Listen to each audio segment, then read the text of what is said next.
Hello दोस्तों, आज हम गोले के बारे में देखते हैं। ठीक है, सबसे पहले देखो गोला की आपको डेफिनेशन पता होनी चाहिए। देखो गोला की डेफिनेशन क्या होती है।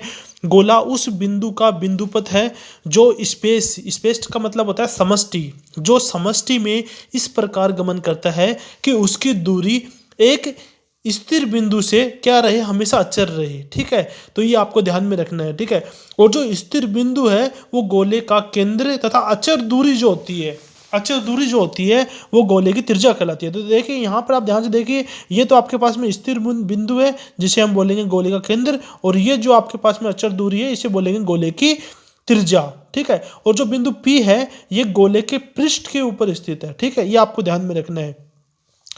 इसके बाद में हम देखते हैं गोले का जो समीकरण होता है वो, क्योंकि सबसे इंपॉर्टेंट समीकरण होता है। तो देखिए गोले का जो समीकरण होता है वो हम यहाँ से निकालेंगे। आपने 10th क्लास में दूरी सूत्र पढ़ा होगा, तो दूरी सूत्र में आपने देखा होगा कि जो r जो होगा वो इक्वल आएगा under root x minus a का square plus y minus b का square plus z minus c का स्क्वायर। तो हमने यहाँ पे लिख दिया आर स्क्वायर बराबर x माइनस ए का square plus y minus b का square plus z minus c का स्क्वायर। तो ये आपके पास में गोले का समीकरण आ गया। जब आप इसके स्क्वायर खोल कर इसको सोल्व करते हो तो आपके पास में जो समीकरण है वो कुछ इस प्रकार से आ जाएगी, x square plus y square plus z square plus 2ux plus 2vy plus 2wz plus d बराबर 0। ठीक है, और यहाँ पर जो डी होगा इसका मान आपके पास में आएगा A square plus B square plus C square minus R square. ये आपको ध्यान में रखना है।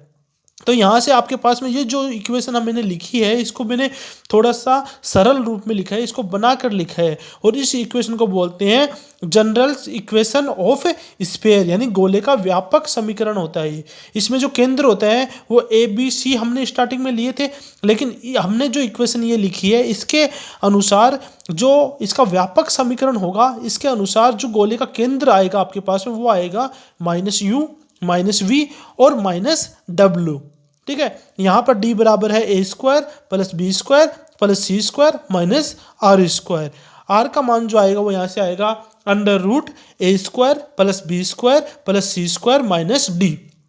ठीक है, तो अगर हमने जो व्यापक समीकरण लिखी है इसके अनुसार यदि हम त्रिज्या निकालना चाहे तो यहाँ से आपके पास में त्रिज्या आएगी आर बराबर under root u square plus v square plus डब्ल्यू स्क्वायर माइनस डी।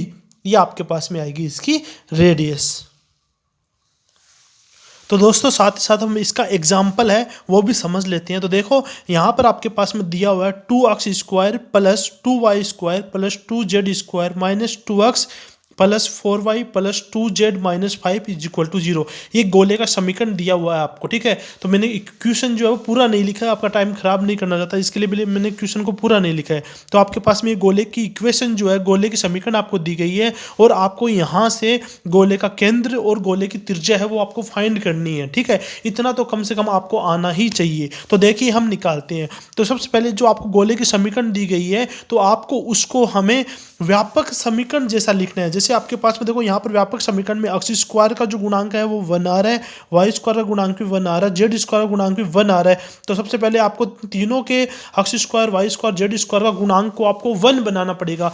तो देखिए यहाँ पर 1 बनाने के लिए हम पूरे को 2 से डिवाइड करेंगे, तो आपके पास में आएगा x square plus y square plus z square, और फिर आगे जैसी इक्वेशन बनती है वैसी बन जाएगी। ठीक है, आपको तो केवल 2 का भाग लगाना है पूरी इक्वेशन में। ठीक है, तो यहाँ से देखिए आपके पास में जो ये इक्वेशन आई है इसकी कंपैरिजन हम अब करेंगे हम इसके गोले के व्यापक समीकरण से। तो अब हम यहाँ पर गोले का जो व्यापक समीकरण है इस समीकरण से हम इस गोले की समीकरण जो आपको दी गई है इससे इसकी कंपैरिजन करेंगे, तुलना करेंगे। तो देखो तुलना करोगे जब आप, तो आपको यहाँ से u का v का और w का जो मान है वो यहाँ से निकालना पड़ेगा। यहाँ से u का मान आपके पास में आएगा -1/2, v का मान आपके पास में आएगा 1, और आपके पास में w का मान आएगा यहाँ पर 1/2 आएगा। तो यहाँ से यदि आप इसमें फॉर्मूले में आप मान रखते हो u v w, देखो हमने यहाँ पर केंद्र पढ़ा था, यहाँ पर गोले का व्यापक समीकरण आपको जब ये दिया जाए तो यहाँ पर इसका जो सेंटर आएगा, केंद्र आएगा, वो आएगा -u - v - w। तो यहाँ पर u v w का जब आप मान रखोगे कंपैरिजन करके, दोनों से कंपैरिजन कर कर, तब आपके पास में आएगा 1/2 -1 और -1/2। और यहाँ से आप इसकी रेडियस निकाल सकते हो। मैंने रेडियस के लिए भी आपको फॉर्मूला दिया है। रेडियस बराबर आता है आपके पास में √u² + v² + w² - d। तो यहाँ पर आपके पास में सारे के सारे मान आ गए। यहाँ पर d का मान -5/2 आपके पास में आ ही रहा है, और u v और w का मान आपके पास में यहाँ से आ गया है। ठीक है, तो यहाँ पर इस फॉर्मूले में जब आप u v w और d का मान पुट करते हो तो आपके पास में जो रेडियस आएगी वो आएगी 2। इस प्रकार से हमने इसका सेंटर भी फाइंड कर लिया है, और आपने यहाँ से इसकी रेडियस भी फाइंड कर ली है। तो आपको कम से कम गोले के बारे में इतना तो पता होना ही चाहिए। तो दोस्तों, हम नेक्स्ट वीडियो में इस गोले के ऊपर बेस्ड जो इम्पोर्टेंट क्वेश्चन होंगे वो मैं आपके लिए लेकर आऊँगा। ठीक है, तो धन्यवाद।